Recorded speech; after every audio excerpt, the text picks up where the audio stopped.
Hola, en este vídeo realizaremos una introducción al concepto de prisionización propuesto por Klemmer, viendo las distintas variables que contribuyen a su mayor o menor intensidad, y finalmente terminaremos aludiendo a otros conceptos relacionados como son el de socialización, resocialización y desocialización.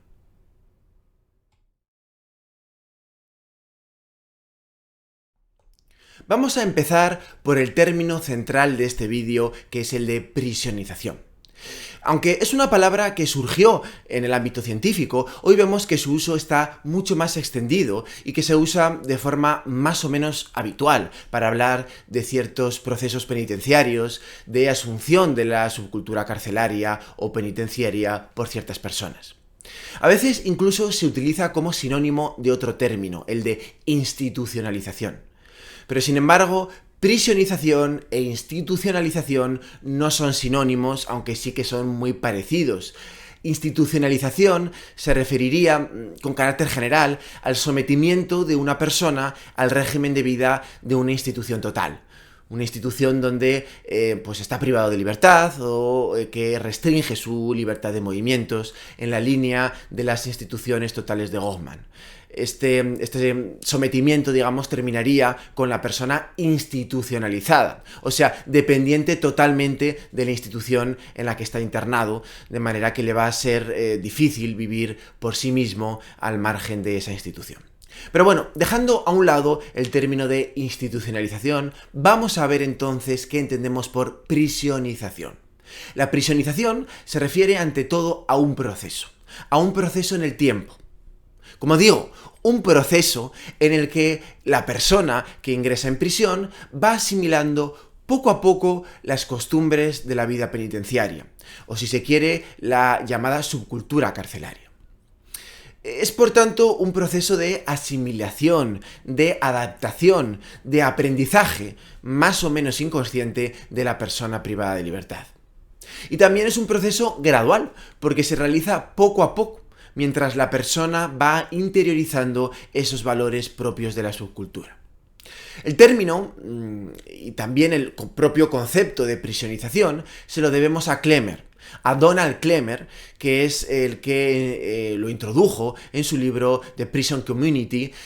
Según este autor, en el momento en el que ingresa una persona en prisión, pues es una mera figura anónima, ¿no?, que pertenece a un grupo subordinado. Pero sin embargo, tras un tiempo va poco a poco interiorizando y aprendiendo las costumbres propias de la comunidad penitenciaria. Nosotros la llamaríamos subcultura carcelaria.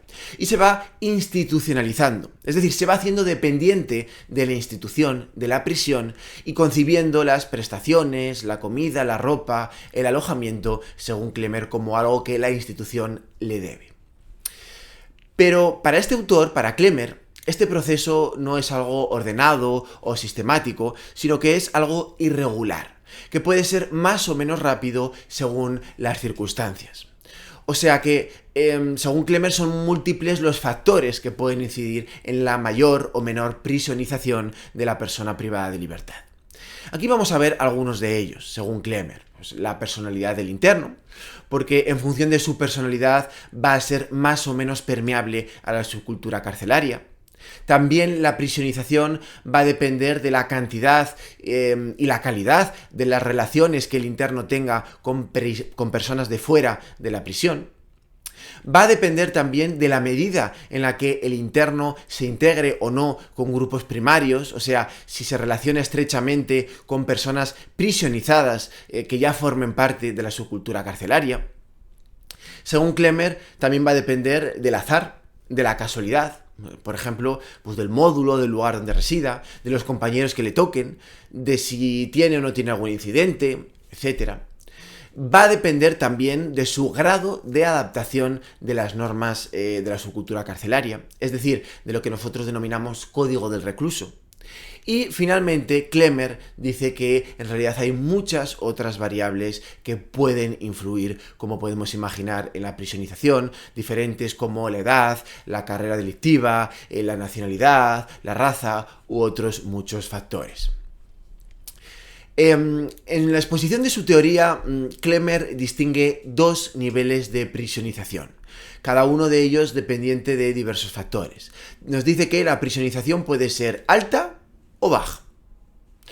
La prisionización o a la prisionización baja le atribuye ciertos elementos o circunstancias. O sea, que dice Klemmer que en determinadas situaciones, en consonancia con lo que hemos visto antes, seguramente el nivel de prisionización de la persona sea baja. Cuando la condena sea corta, cuando el interno tenga una personalidad estable o tenga relaciones positivas con personas del exterior, cuando no se integre en grupos primarios o de personas prisionizadas, cuando se niegue a aceptar ciegamente los dogmas de la población reclusa o colabore con los funcionarios u otros factores. Sin embargo, nos dice Klemmer, en consonancia, que en un escenario diferente, básicamente el contrario que vemos ahí en la pantalla, seguramente el grado de prisionización de la persona sea elevado. ¿Cuándo? Pues cuando la condena sea larga, cuando la personalidad del interno sea inestable, cuando tenga pocas relaciones positivas con personas del exterior, cuando se integre en algún grupo primario, etc. Y es que Klemmer, aunque Klemmer considera el proceso de prisionización como algo gradual o progresivo, aunque irregular, otros autores profundizan también en estas teorías de Klemmer, pero desde otras perspectivas. Y destacamos sobre todo los estudios de Wheeler, que diferencia la prisionización según la fase en la que se encuentre cada persona. Wheeler es famoso sobre todo por la pauta de adaptación en forma de U, que sería una gráfica parecida a la que vemos en la pantalla. Si nos fijamos bien, los internos pasarían por tres fases: primera, intermedia o final, según el tiempo que lleven privados de libertad, con diferente adaptación a las normas penitenciarias y por tanto mayor o menor prisionización. La fase primera tiene lugar cuando las personas ingresan en prisión. Wheeler dice que en ese momento la adaptación a las normas penitenciarias es mayor, porque ha sido poco el contacto con el medio penitenciario y por tanto la prisionización va a ser baja. La fase intermedia sería el periodo central de la reclusión. Hace tiempo que la persona ha entrado en prisión y todavía le queda tiempo por cumplir de su pena.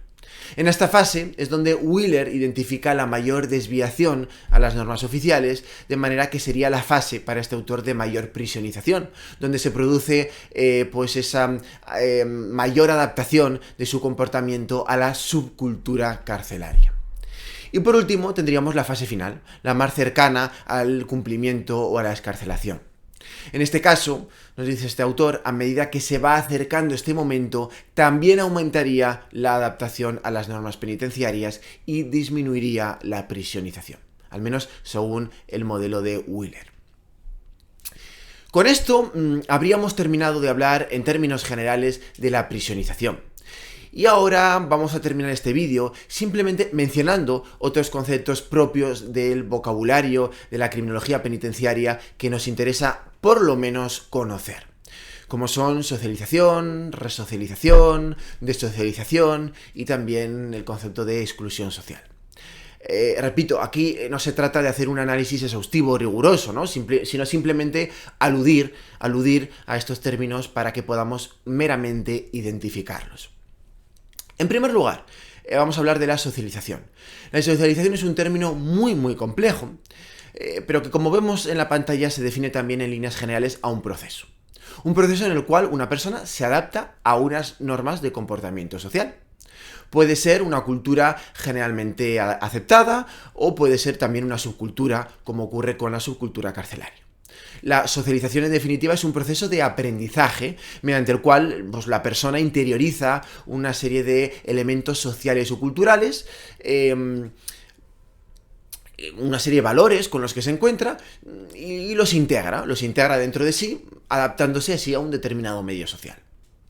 Por eso, desde la perspectiva penitenciaria, se suele utilizar la palabra resocialización como volver a socializar, pero dándole un sentido muy concreto, que es dotando a la persona condenada a una pena de prisión, pues como digo, dotándola de instrumentos para vivir en libertad. Es decir, que aprenda valores, elementos sociales y culturales que quizás había perdido para que sea capaz de vivir en libertad cuando sea excarcelado, respetando la ley penal, o sea, sin cometer nuevos delitos. pero esto es algo que se estudia de forma específica en las materias jurídicas relacionadas con el derecho penitenciario y con el derecho penal, lo que es la resocialización. Y en relación con la palabra socialización y resocialización, quizás su opuesto es la llamada desocialización. Cuando se habla de desocializar, nos estamos refiriendo también a un concepto penitenciario sobre las consecuencias que supone la privación de libertad para una persona. Y es que, paradójicamente, aunque se supone que la prisión debe servir para resocializar, muchas veces ocurre lo contrario, que lo contrario es lo que queremos conseguir, que es que se desocializa a la persona. Es decir, que esa persona, por el hecho de estar privada de libertad, y solo por el hecho de estar privada de libertad, va a perder valores, herramientas que le van a permitir luego volver a la vida en libertad junto al resto de la sociedad. Y que, en su situación de adaptación a la vida de la prisión, va a aprender una serie de valores de la subcultura carcelaria que van a ser nocivos, marginales, incluso delictivos, que precisamente van a hacer más difícil cumplir ese objetivo penitenciario de conseguir reinsertar a la persona para que sea capaz de vivir en libertad respetando la ley penal. Y finalmente, mencionar también el término de exclusión social. La propia expresión exclusión social ya alude a una situación en la que se encuentran ciertas personas que son excluidas de la sociedad. Exclusión social, excluidas de la sociedad en general. Por supuesto, la exclusión social no hace referencia únicamente al colectivo de las personas privadas de libertad, porque es frecuente utilizarla para referirse a situaciones de pobreza, de inmigración, de discapacidad, desigualdad o de personas vulnerables.